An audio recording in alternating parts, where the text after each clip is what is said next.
Родился и воспитывался я в семье профессиональных художников, но сознательно начал заниматься искусством в 20 лет. Мое первое образование – это техническое. Я учился в Высшем военно-морском инженерном институте.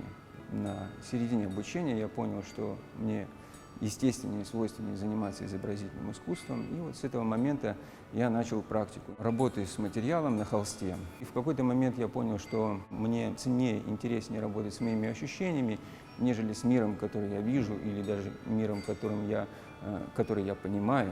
Параллельно с занятиями живописью я был глубоко увлечен музыкой и коллекционировал разные музыкальные инструменты, которые привозил из Индии.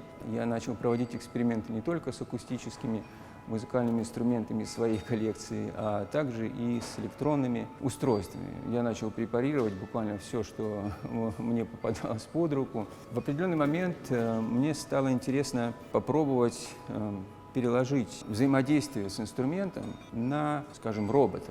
То есть в этот момент как раз-таки приходит программирование и контроллеры. Я начинаю изучать принцип программирования и управления различного вида моторами для того, чтобы приводить материю в движение. То есть меня по-прежнему интересует больше звук акустический. Когда я начинаю работать с материалом или с какими-то технологическими устройствами, которые приходят ко мне из разных источников. Я все глубже и глубже продолжаю исследовать эту тему, все больше узнаю различных принципов звукоизвлечения, а также форматах, работа с алгоритмами, работа с режимом случайных чисел. И, естественно, как художник я выстраиваю структуру, форму любого объекта.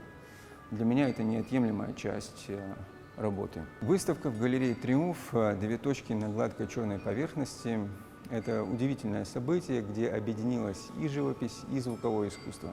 На выставке представлены 9 звуковых скульптур, а также несколько серий живописи и графики. Каждый посетитель может слушать звуки, которые генерируют звуковые скульптуры как в отдельности, так и в совокупности. Здесь своего рода представлен ансамбль звуковых скульптур, который в реальном времени формирует удивительный саундскейп, находясь в котором можно глубже проникнуть в картину.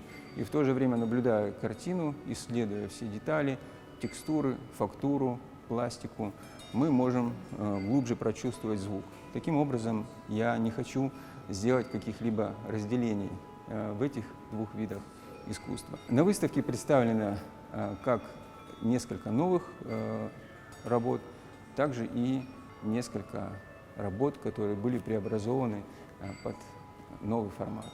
Название работы Random Tala состоит из двух частей. Первое – это random, что переводится как случайный, и Tala с санскрита переводится как ритм.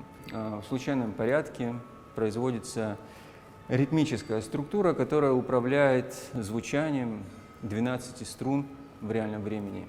Особенность этого инструмента в том, что весь звук фиксируется магнитными датчиками и распределяется на квадрофоническую акустическую систему.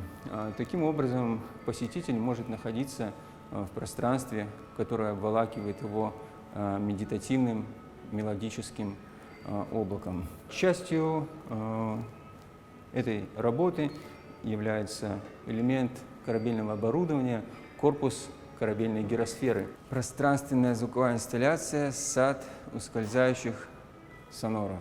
Особенность этой работы в том, что 8 стальных лепестков подвешены в пространстве, настроены определенным образом, и в реальном времени, в случайном порядке, соленоид запускает в них импульс. Посетитель может находиться в этом пространстве и исследовать свои ощущения, свои состояния, находясь во взаимодействии с этой работой.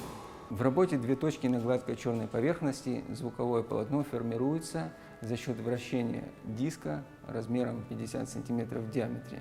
Два роботизированных тонарма смещают звукосниматели на различные точки на этой именно поверхности. Звук фиксируется и распределяется в пространстве.